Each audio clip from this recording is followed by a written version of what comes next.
بسم اللہ الرحمن الرحیم۔ السلام علیکم۔ آج ہم بات کرنے والے ہیں بیوی کے حقوق کے بارے میں۔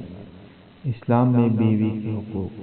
اسلام شادی شدہ زندگی چاہتا ہے اور اس میں بیوی اور شوہر کے حقوق متعین کرتا ہے۔ ازدواجی تعلق خدائی منصوبہ اور فطری عمل ہے۔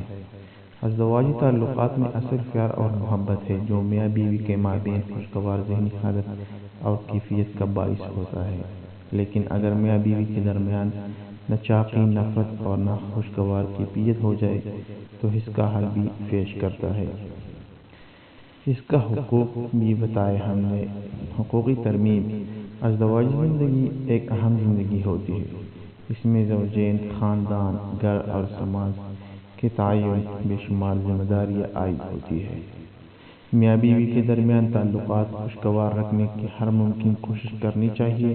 ان کی علیحدگی سے بے شمار مسائل میں پیدا ہوتے ہیں، خصوصاً اولاد پر برا اثر پیدا ہوتا ہے۔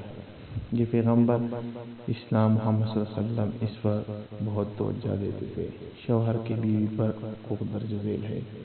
مالی حقوق۔ مالی حقوق: مہر، نفقہ، رہائش۔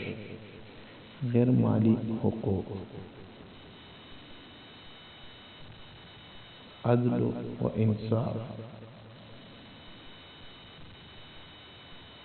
حسن، عزت اور آسانی سے بچنا۔ تو چلیے ہم سارے اپنی بیویوں کا خیال رکھیں۔ واقعی لوگوں نے